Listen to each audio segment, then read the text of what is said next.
A paz, o além do eterno, amados. Vamos hoje conversar um pouco sobre comunhão. O que é comunhão, né? Nossa comunhão é com o Pai. O que realmente significa comunhão? Então vamos conversar. A palavra comunhão, a definição dessa palavra é bastante intuitiva, uma vez que se deriva da palavra comum. Ter comunhão é simplesmente ter coisas em comum com alguém. Sejam ideias, crenças, desejos, planos, gostos, torcida, trabalho, profissão. E a lista é grande, bastante enorme, né? Onde as pessoas podem ter coisas em comum, terem comunhão. Todos os grupos e facções formados entre homens, de alguma forma, desfrutam de alguma comunhão. Os seguidores de determinada religião têm comunhão com as outras pessoas que também seguem a mesma religião. Os profissionais de medicina desfrutam de uma comunhão no âmbito de sua profissão, dentro do conceito de ter coisas em comum. Podemos dizer que as pessoas que torcem por um time de futebol também desfrutam de comunhão, especialmente quando estão no estágio unânimes torcendo pela vitória do seu time. Elas têm algo em comum.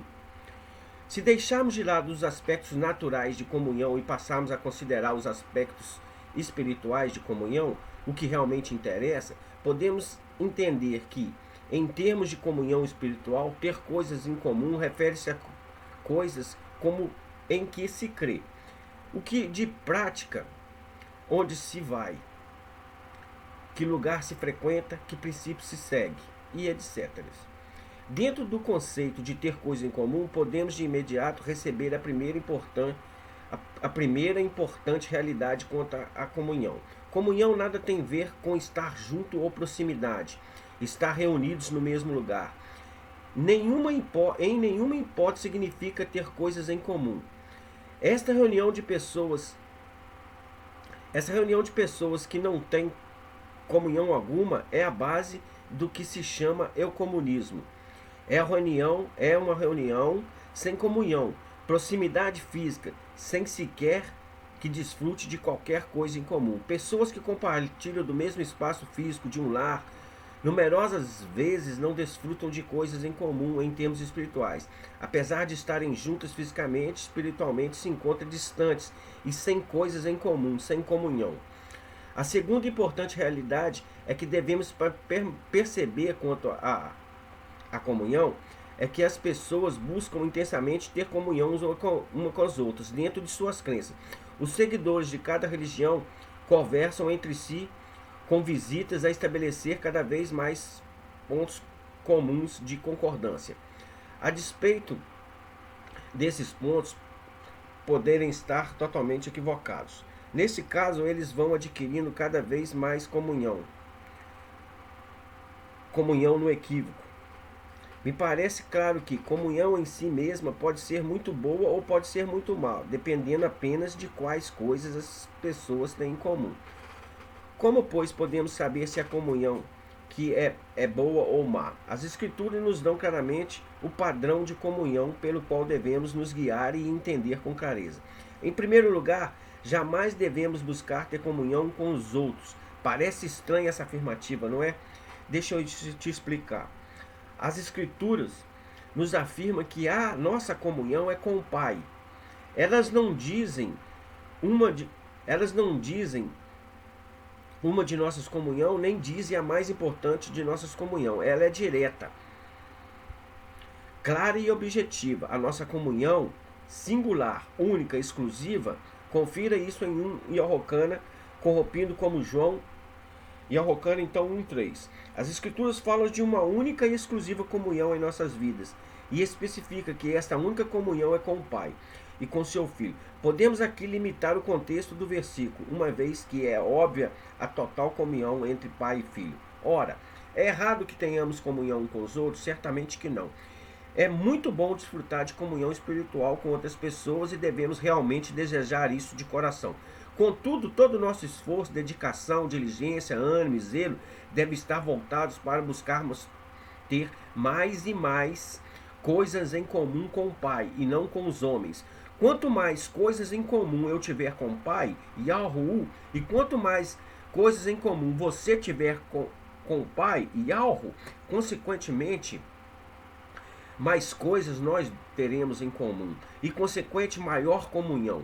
E aumentando a nossa comunhão com o Pai e ao Hu, é que aumentamos a comunhão entre nós, porque a nossa comunhão é com o Pai, não com os homens. Nossa comunhão com as pessoas aumenta em decorrência do aumento da comunhão de cada um com o Pai eterno, com Yahu, o Criador, o Eterno. Portanto, podemos entender nossa comunhão com as pessoas com efeito e nunca como causa.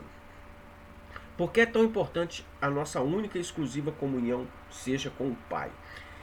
Existem diversos problemas decorrentes de busca de comunhão interpessoal, independente da comunhão com o Pai. Um desses sérios problemas é o efeito camaleão.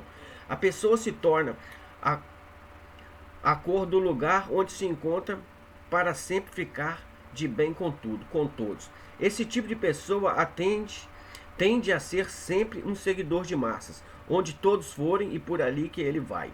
Afinal, ter comunhão com as pessoas ali é para ele muito importante, mais do que ter comunhão com o Pai. Esse tipo de pessoa dificilmente poderá ser usado como um agente de mudança e correção de rumo em qualquer lugar que frequente. Seu alvo não é ter coisas em comum com o Pai, que é o padrão a ser seguido, mas sim ter comunhão com as pessoas. Ele prefere estar no erro e com falta de comunhão com o Pai, contando que esteja bem com todos e seja bem considerado por todos. Geralmente ele evita confrontos e faz qualquer concessão com a verdade.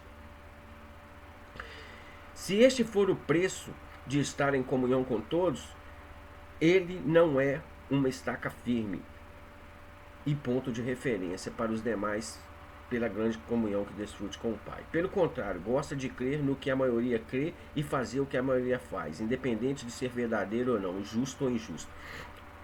A maioria torna-se também, para esse tipo de pessoa, uma referência constantemente citada em suas conversas, ou quando porventura é questionado.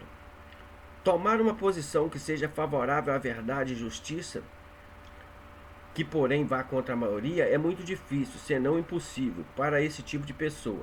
Há um tipo de pessoa, a pergunta é a seguinte: você quer me dizer então que milhões de pessoas estão erradas no mundo? Eu sempre respondo: desde quando números podem mudar a mentira em verdade e uma injustiça em justiça? Se dentro de minha comunhão com o Pai eu tiver que ser o único ser humano sobre a face da terra, em crer em algo ou afirmar algo, certamente serei. Pois, que aproveita o homem ganhar o mundo inteiro e perder a sua alma? São muitas as passagens bíblicas onde se vê uma pessoa solitária afirmando coisas totalmente diferentes das crenças e práticas de toda a nação, inclusive com o risco de morrer, indo porém adiante sem esmorecer, valorizando sobremaneira sua comunhão com o Pai, em detrimento à sua comunhão com os homens. Se considerarmos os fatos e ensinamentos da palavra, existe uma clara relação de poucos para muitos, do que são salvos para os que se perdem. De toda uma geração que saiu do Egito, somente 2 entraram na terra prometida. De toda uma geração antediluviana, somente uma única família foi salva.